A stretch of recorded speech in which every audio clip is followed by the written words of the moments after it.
اور حضرات حالات کے تناظر میں اگر کہیں ان کے کردار کو ہمارے کردار سے جوڑ کر اگر دیکھا جائے، ان کے حالات کو ہمارے حالات سے جوڑ کر اگر بحث کی جائے، تو آج ایک بہت بڑی کمی جو ہمارے اندر ہے وہ کیا ہے؟ ایثار اور قربانی.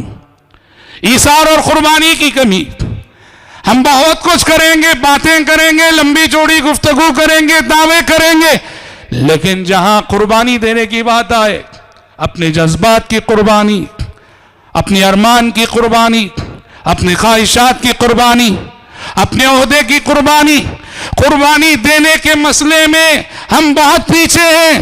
اسلاف میں امت کی خصوصیت یہ تھی کہ وہ جذبہ ایثار سے سرشار تھے.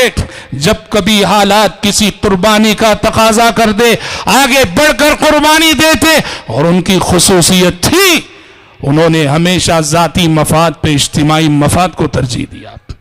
جہاں انہیں لگتا کہ ان کا ذاتی مفاد اجتماعی مفاد سے ٹکرا رہا ہے، فوراً اپنے ذاتی مفاد کی قربانی دیتے کہ میرے ایک شخص کی وجہ سے اگر اتنا بڑا مسئلہ ہو رہا ہے میں ہٹ جاؤں گا. اللہ اکبر. جماعتوں، جمعیتوں، تنظیموں، اداروں، مدرسوں میں آج جو اختلافات کی آگ جو جل رہی ہے اس کے پیچھے بس اسی جذبہ ایثار و قربانی کی کمی ہے. افراد کے مفادات کو اجتماعی جماعتوں جمعیت کے مفادات پہ ترجیح دی جائے. یہی سے سارے مسائل پیدا ہوتے ہیں. اسلاف ایسے نہ تھے. وہ دیکھتے کہ اگر میری ایک کی قربانی سے امت کے مسئلے حل ہو سکتے ہیں تو وہ قربانی دیا کرتے تھے. آپ نے ابھی پچھلے مقررین کی زبانی سنا. ہاں، حسن بن علی رضی اللہ عنہ خلیفہ وقت ہیں. خلیفہ وقت ہے حضرت حسن رضی اللہ عنہ. اور امت کی صورتحال کیا ہے جانتے ہیں؟ امت دو دھڑوں میں بٹھی ہوئی ہے. ایک دھڑا امت کا حضرت علی بن ابی طالب رضی اللہ عنہ کے چاہنے والوں کا، اور ایک دھڑا امت کا حضرت معاویہ بن ابی سفیان رضی اللہ عنہ کے چاہنے والوں کا.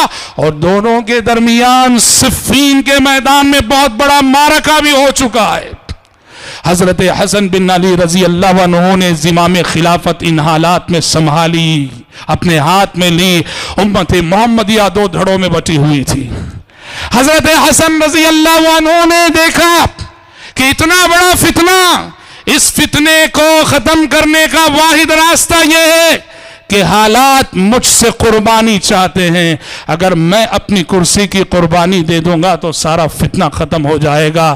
حضرت حسن ابن علی رضی اللہ عنہ نے امت محمدیہ کے اجتماعی مفاد کو مد نظر رکھتے ہوئے، ذاتی مفاد کی قربانی دیتے ہوئے حضرت امیر معاویہ رضی اللہ عنہ کو دعوت دی. کہا کہ امیر معاویہ تشریف لائیے، میں خلافت سے دستبردار ہوتا ہوں، آپ قبول کیجئے خلافت کو سنبھالیے. امت محمدیہ کو خلافت کے ذمہ داری سے کنارہ کش ہو گئے. حضرات یہ کوئی معمولی قربانی نہ تھی. حالات کو دیکھو، آج دنیا جو میدان جنگ بنی ہوئی ہے، کیوں؟ آج سیریا کے جو حالات ہیں، انسانی خون پانی سے زیادہ سستا ہو چکا ہے. 5 لاکھ سے زائد انسانی جانیں جا چکی ہیں. یہ حالات کیوں؟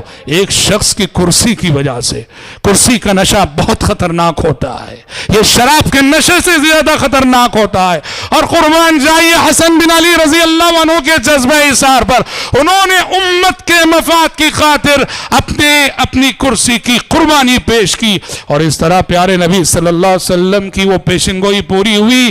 ان ابنی ھذا سید ولعل اللہ یصلح به بین طائفتین عظیمتین من امتی. حسن بن علی رضی اللہ عنہ چھوٹے سے تھے. بچپن میں پیارے نبی خطبہ دے رہے تھے، لڑکتے ہوئے گردنیں پھلانتے ہوئے آ رہے تھے. پیارے نبی نانا سے دیکھا نہیں گیا، آپ اتر کر آپ نے اپنے نواسے کو اٹھا لیا، ممبر پہ چڑھے، سارے صحابہ سے مخاطب ہو کے فرمایا یہ میرا بیٹا سردار ہے، مجھے امید ہے کہ اللہ تعالیٰ میرے اس بچے کے ذریعے میری امت کی 2 لڑتے گروہوں کے درمیان صلح کروائے گا.